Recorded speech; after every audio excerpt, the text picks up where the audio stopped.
Hello everyone, स्वागत है आपका इस नई वीडियो में। तो उम्मीद कर रहे हैं आप बहुत अच्छे होंगे और अपनी बीपीएससी एग्ज़ाम की तैयारी ज़बरदस्त तरीके से कर रहे होंगे। हमारे पास इन दोनों हमने बीपीएससी का एक वीडियो बनाया था, उसके नीचे आपके बहुत ढेर सारे कमेंट थे कि सर जीएस कहाँ से पढ़ें, कुछ समझ नहीं आ रहा। क्योंकि आपको पता है जीएस का इम्पोर्टेंट बीपीएससी में बहुत ज़्यादा है। वो अभी आपको हम दिखाएंगे कहाँ से चीज़ें बन रही, कहाँ से चीज़ें नहीं बनेंगी। तो इसमें हम 2 पॉइंट की बात करेंगे। यानी सबसे पहला जो पॉइंट आपका होगा वो क्या होगा, जीएस के लिए कौन सी किताब हम पढ़ें और बीपीएससी के लिए सबसे अच्छी किताब कौन सी होने वाली है जीएस के लिए, वो हम पढ़ें। क्योंकि आपको पता है कि मोस्टली 1 मंथ ही आपका पेपर है, ठीक है। उसी के अंदर आपका पेपर हो जाएगा। और आप अब अगर किसी का बैच भी खरीदते हैं जीएस के लिए तो आप उम्मीद करिए कि वो आप कंप्लीट नहीं कर सकते, ठीक है। क्योंकि बहुत सारी चीज़ें उसमें आने वाली हैं। और अगर आप कोई मोटी सी किताब खरीद लेंगे तब भी आपका कहीं ना कहीं नहीं बनने वाला है। मतलब एक ऐसी किताब होनी चाहिए जिससे क्या होनी चाहिए, आपके सारे जो जो प्रॉपर जितने भी सब्जेक्ट हैं उसमें जो जीएस में आने वाले हैं सब कवर हो जाने चाहिए आसानी से, ठीक है। तो पहले मैं आपको बताता हूँ कि आपका जो मेन पेपर 120 नंबर का जो आने वाला है उसमें कौन कौन सी चीज़ें आने वाली हैं और उस जीएस का इम्पोर्टेंस इतना क्यों बढ़ जाता है उसकी आज हम लोग बात करने वाले हैं, ठीक है। तो सबसे पहले हम देखेंगे, आपको पता है कि तो सबसे पहला जो पोर्शन होगा वो गणित का होगा जो आपको 120 नंबर में।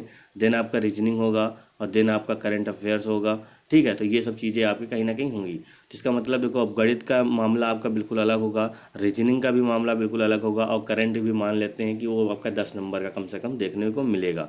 लेकिन उसके बाद आप सिंपल से बात, जैसे आप यहाँ 25-25 नंबर कर दें, 50 यहाँ पर 60 60 नंबर के मान के चलते हैं। यही सब ये चीज़ तीनों चीज़ें ऊपर की आ जाएंगी जो आपकी यहाँ पे दे रखी हैं, ठीक है। यानी कि हम इसको 60 मार्क दे देते हैं। लेकिन आप देख सकते हैं जितना नीचे है जनरल साइंस वो भी आपका कहीं ना कहीं जीएस में आ जाएगा। सोशल साइंस में आपको पता है हिस्ट्री होगी, इकोनॉमिक्स होगी, ठीक है। तो ये पॉलिटी होगी, ये सब आपके सोशल साइंस में पहुंच जाएगा। अब देखो यहाँ पे उन्होंने जो जो अपना सिलेबस दिया है वो उसमें ज्योग्राफी इन्होंने अलग से मेंशन किया है। इसका मतलब ज्योग्राफी के क्वेश्चन भर भर के आने वाले हैं। और आप देखिए यहाँ पर राष्ट्रीय आंदोलन, तो ये सब जितना पोर्शन आप देख रहे हैं ये क्या होगा, ये सब आपका जीएस का ही पोर्शन है। अब इसके लिए आपको सिंपल सी बात है, अगर आप कोई बैच खरीद रहे हैं तो इतनी जल्दी ज़रूरी नहीं कि आप 1 महीने के अंदर उसको कवर कर लें और उसके बाद आप उसको रिवीजन भी कर लें, ठीक है। तो एक आपको किताब मैं बताने वाला हूँ प्रॉपर, ये जितने भी टॉपिक यानी कि आप जनरल साइंस, सोशल साइंस और ज्योग्राफी और इन्वायरमेंट, ठीक है, और राष्ट्रीय आंदोलन सब उसी के अंदर कवर हो जाएंगे। और वो किताब आपके पास कहीं ना कहीं रखी हुई है, आपको दोबारा लेने की ज़रूरत नहीं है, ठीक है। आपने बहुत, अगर आपने किसी एग्ज़ाम की तैयारी करी होगी तो आपने लूसेंट का नाम सुना होगा। इसका लूसेंट का आपने नाम अच्छे से सुना होगा। बस आप लूसेंट ले लीजिएगा। आपको पता है लूसेंट में जितनी भी चीज़ें हैं वो कहीं ना कहीं यही हैं और एनसीईआरटी बेस्ड और एससीईआरटी बेस्ड सारी चीज़ें वहाँ पे दी जाती हैं, ठीक है। तो क्योंकि आपके पास, आपको पता है ऐसे ही आप मार्केट में ऐसी कोई किताब भी नहीं है कि आप उसको खाली उतना ही पढ़ लें काम हो जाएगा। तो लूसेंट आपको पता है वो एक जेन्युइन किताब है, यानी कि आप वो हर एग्ज़ाम में कहीं ना कहीं काम करती है। और मोस्टली जो बिहार वाले बच्चे होते हैं वो लूसेंट ही पढ़ते हैं, आपने देखा होगा या आपने कहीं ना कहीं सुना होगा, ठीक है। तो आपको क्या करना है, आपको लूसेंट अगर आपके पास नहीं है आप तो अपने दोस्त यार से ले लीजिएगा। अगर वो इसका पेपर नहीं दे रहा, मोस्टली आप मार्केट में ले जाएंगे 100 रुपये के आसपास आपको ये किताब मिल जाएगी, ठीक है। तो किसी का बैच लेने की ज़रूरत नहीं है इस करने के लिए। और आपको पता है आपने गणित तो कहीं ना कहीं पढ़ी होगी और रीजनिंग भी आपने कहीं ना कहीं पढ़ी होगी और करंट अफेयर्स आप क्या करेंगे, आप इंटरनेट से आप सारा ले सकते हैं। बाकी आपको पता है 60 नंबर का कहीं ना कहीं आपका जीएस मोस्टली मिलने वाला है, ठीक है। और बिना जीएस के आप कोई चीज़ क्लियर नहीं कर सकते, क्योंकि आपको पता है टोटल मार्क्स जो होंगे वो आपके वो 120 का होगा।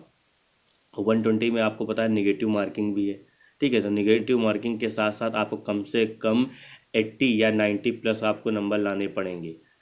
अगर आप जनरल कैटेगरी के हैं तो तभी आप अपने आप को सुरक्षित मानिए, अदरवाइज आप समझ सकते हैं कंपटीशन बहुत ज़्यादा बढ़ गया है।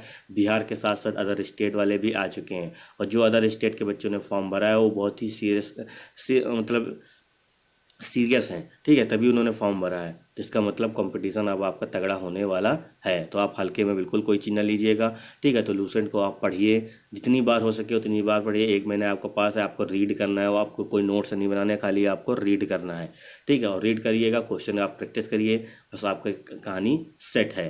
अगर आपको तब भी कोई दिक्कत लग रही है किसी और सब्जेक्ट में कि हम इंडिविजुअल, अगर आपको कोई बुक पता करनी है या आपको लगता है कि मुझे लेनी है या मुझे पढ़ना है तो आप बिल्कुल कमेंट में बता सकते हैं। जो हो सकेगा, जितना मतलब मिनिमम चीज़ हो सकेगी वो आपको बताई जाएगी। तब तक के लिए धन्यवाद, मिलते हैं नेक्स्ट वीडियो में।